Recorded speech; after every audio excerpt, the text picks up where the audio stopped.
Hi, it's Karen here and thank you for joining me today on my Pilates with Karen channel. Today we are tackling the double leg stretch. This is part of my big Pilates encyclopedia. I'm building up a whole encyclopedia of exercises so that you can reference them if ever you get stuck in class and you want to go back to them. Double leg stretch is a little tricky. It requires a fair amount of strength and coordination. So let me show you what the original move looks like. So we're here and I'm going to just show you a way that I would teach it in class that makes it manageable. So we bring your hands in towards your heels. We breathe in, the legs come out, the arms come up over your head. And we exhale, we sweep the hands round towards your heels. So we breathe in, the hands come up over your head. We breathe out, the hands come into your heels. One more time. Inhale, exhale, and then down to the floor. So there's a whole lot can go wrong there.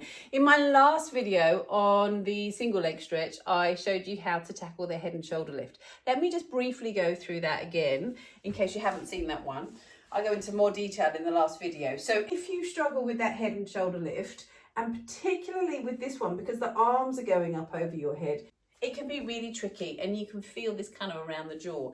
So feel free, whilst you're starting out, to come back to some props. So we could do this exercise with the folded cushion or a rolled up towel under your back. So we could be here, we could breathe in and out. That's a really nice way of doing it because you just get that extra tiny little bit of lift.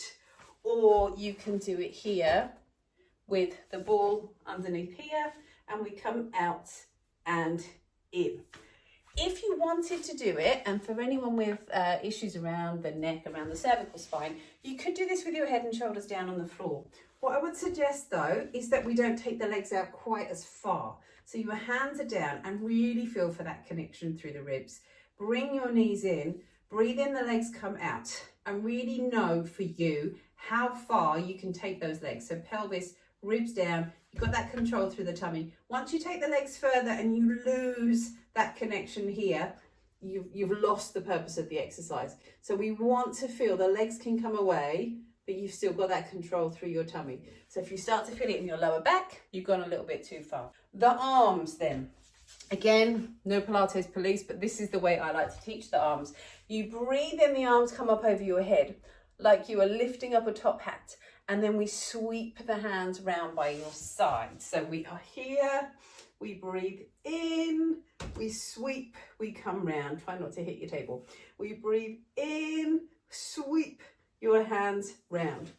The breathing, we breathe in as the body comes out and out as it comes back in. And this is the first time in the moves, if we were to do them in sequence, that the breathing seems a little counterintuitive because we're breathing as we open. So we breathe in and we breathe out. And the way I want you to think about that is breathe in to open. So imagine a book opens and as the air comes out, that's it, you want to expand. So you breathe in, the ribs open, and then you breathe out, we come together. And it's the same, it mirrors what the body's doing. Breathe in, breathe out. Now what's happening around your back? So again with this one, we're not trying to feel you press the lower back into the floor. So we're not curling your pelvis under, coming down into the floor. We still want to feel you've got that soft curve. So I can feel pelvis, I can feel ribs, and then we come back in. So it's that subtle difference between really scrunching up into the C and then having more of that natural curve through your spine. So let's just try that all together. In, come on down. We're going to reach towards your feet. We come into that little ball. We're going to breathe in, come out, exhale, come round. And we breathe in, come out, exhale, come round. Just before I finish, we're going to show you a little mini version, which is the kind of starter version of the double leg stretch because it's a really big move. And that is here. Just let your head and shoulders come down onto the floor. Bring your hands towards your feet. And we breathe in, bring the arms and the legs out. And we exhale, come round. So it's not as big. You've still got the double leg stretch. You're still squeezing your thighs together and the focus very much on being very centered, using your core and then back round. So there you have it. Take from it what works for you And if you have any questions, or if I've gone a bit fast, give me a shout, leave me a message, and I will do my best to help you out. I will see you next time.